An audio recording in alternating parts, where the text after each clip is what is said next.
Baik, Assalamualaikum warahmatullahi wabarakatuh. Perkenalkan, saya Muhammad Albar Kapto Sandi akan mempresentasikan laporan ujian tengah semester praktikum basis data saya. Karena waktunya hanya 8 menit, maka saya akan cepat-cepat. Pertama, masuk ke MySQL setelah memastikan SIMPP-nya telah on, lalu membuat database agar tabel-tabelnya dimasuk semua ke situ. Untuk membuat tabel sesuai diagram RD, bisa dilihat di diagram RD ini. Pertama, untuk tabel jurusan dan mata kuliah masing-masing memiliki 3 atribut, yang salah satu atributnya menjadi primary key dari mereka. Primary key ini nanti akan menjadi foreigner key di tabel lain, karena kalau kita lihat dari relasinya, misalnya yang sebelah kiri ini, banyak mahasiswa, tiap mahasiswa memiliki satu jurusan. Jadi dalam relasi one to many, jurusan tuh dia posisinya di one, makanya dia primary key-nya akan dipakai sebagai foreigner key di tabel lain. Hal yang sama juga berlaku pada mata kuliah. Tabel dosen juga kayak gitu, dia satu dosen mengajari banyak mahasiswa, satu dosen mengajari banyak mata kuliah. Maka dosen posisinya posisinya tuh di one pada relasi one to many, sehingga dia hanya memegang primary key, dan primary key dia nanti akan dipegang oleh tabel-tabel lain.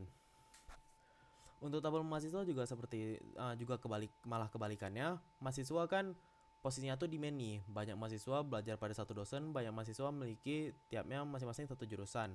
Makanya dia memegang primary key dari dosen dan juga memegang primary key dari jurusan. Dalam dirinya tuh foreigner key. Bisa kita lihat dalam codingannya nih. Selain memegang atributnya sendiri yaitu NIM, nama dan alamat, dia juga memegang foreigner key dari kode jurusan dan NIP wali.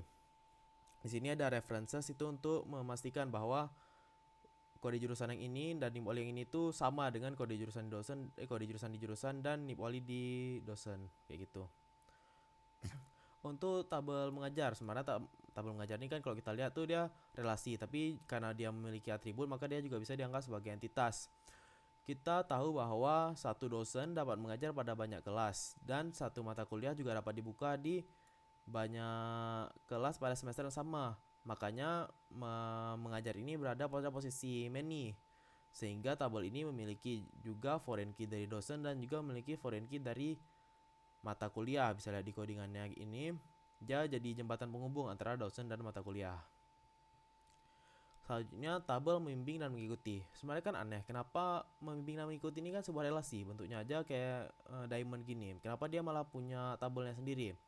Kalau kita bayangin antara mahasiswa sama membimbing dosen, satu mahasiswa hanya dapat dibimbing oleh beberapa dosen, sedangkan jadi kan satu mahasiswa hanya dibimbing dalam dosen. Dalam kasus membimbing ini, mahasiswa itu posisinya sebagai one, sedangkan dosen posisinya sebagai many.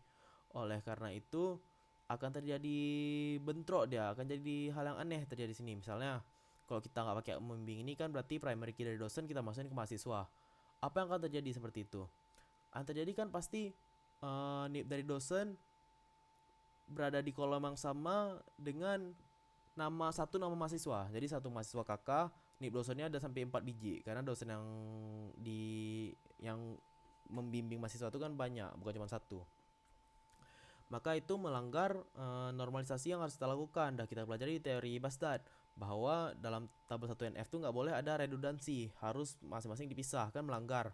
Sedangkan kalau kebalikannya, primary key mahasiswa ada di tangan dosen, malah jadi panjang kali kan, masa tiap mahasiswa perlu kita lihat satu-satu, mahasiswa satu, dosennya ini, mahasiswa dua, dosennya ini, mahasiswa ini, kan nggak efisien dia. Makanya perlu dibuat tabel membimbing dan mengikuti agar dia tuh merangkum lah primary key dari mahasiswa dan primary key dari dosen, dirangkum jadi digabung nih kayak nih, nip varchar kayak gitu. Oke, lanjut saya cepat-cepat nih. Masukkan data ke dalam tabel menggunakan perintah insert into. Di sini juga bisa kita lihat insert into tabel jurusan. Masukkan ke tabel jurusan kode jurusan, nama, jenjang.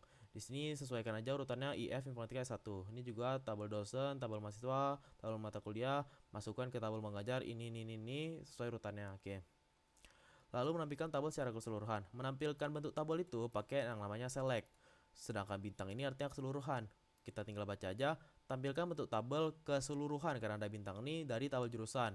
Muncul hasilnya, ini tabel dosen kayak gini, mahasiswa kayak gini, mata kuliah kayak gini. Oke. Lalu ini juga sama bagaimana proses penggunaan update dan delete. Update dan delete langsung kita baca aja. Update mahasiswa. Update itu dia merevisi. Edit tabel mahasiswa, di mana yang NIM-nya tuh berakhir dengan 26 ubah alamatnya jadi Jakarta Selatan. Langsung kita lihat aja. Di tabel mahasiswa yang NIM-nya tuh ubah kedua, yang NIM-nya tuh 26 ini, ujungnya 26, ubah alamatnya Jakarta Selatan. Nah, udah berubah. Padahal tadi dia bukan Jakarta Selatan, tapi diubah karena kita pakai update mahasiswa. Kalau untuk delete sama juga delete dari tabel membimbing saat ada yang NIM-nya 26 dan NIP-nya tuh D01. Langsung kita lihat aja lah, yang NIM-nya 26 dan NIP-nya D01 udah hilang karena udah dihapus dengan komen ini tadi. Lanjut ke query select untuk menampilkan kolom tertentu. Select nama, jenjang from jurusan. Jadi tampilkan kolom nama dan kolom jenjang dari tabel jurusan. Nampak kayak gini ya. Ini juga sama, langsung aja tampilkan kolom nama dan alamat dari tabel mahasiswa saat alamat mereka Banda Aceh. Jadi kalau alamatnya bukan di Banda Aceh walaupun dia ada di tabel mahasiswa, nggak usah dikasih nampak. Menggunakan operator AND dan OR. Select kolom nama dan SKS dari tabel mata kuliah di mana SKS-nya itu sama dengan 3 dan nama sama dengan basis data atau nama sama dengan sistem operasi Linux. Ini kan atau di sini dan ada kurung di sini. Berarti kan dia antara 3 dan basis data atau 3 dan sistem operasi Linux. Kalau ada yang memenuhi kedua itu masukin ke dalam sini. Tampilkan tabelnya. Oke. Lalu yang D, query select menggunakan operator between. Operator between ini kalau untuk angka misalnya where tahun between 2025 dan 2026. Angka aja misalnya 1 sampai 5 maka 2 3 4 yang dipilih karena dia between itu di antara. Tapi kalau misalnya A sampai C maka yang awalnya huruf B aja yang dipilih, kayak gitu dia between. Lalu untuk operasi like dia menggunakan tanda persen, misalnya dokter persen, maka kita cari siapa-siapa aja yang awalnya itu dokter. Kalau misalnya persen Santoso maka kita cari nama orang yang akhirannya itu Santoso. Kalau misalnya persen Santoso persen maka kita mencari yang tengah-tengahnya tuh ada Santosonya. Lalu terakhir join langsung aja mahasiswa kan, singkatin di nih, bacanya dari tengah sini ya, mahasiswa alias kita singkatin jadi M. Kita lihat buka lagi tabel ERD-nya. Mahasiswa tadi NIM-nya tuh kan sama dengan NIM dari mengikuti ini kan pegang primary key mengajar, mahasiswa juga dipegang, maka otomatis NIM yang di mahasiswa ini sama dengan NIM mengikuti.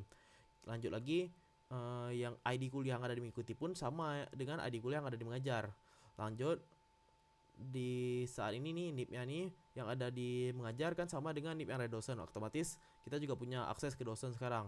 Ini juga nih mana dia MJ kode matkul. Nah, kode matkul yang di mengajar nih yang tadi primary key dari mata kuliah kan ada mengajar juga, otomatis sekarang kita punya akses kepada kode matkul yang di sini.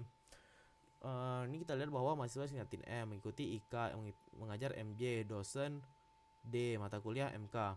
Select tampilkan mahasiswa nama, D nama, MK nama, MJ tahun, MJ semester. Berarti kan kasih nampak apa yang mereka mau nih. S nama mahasiswa, nih S nih alias. Kenapa begitu?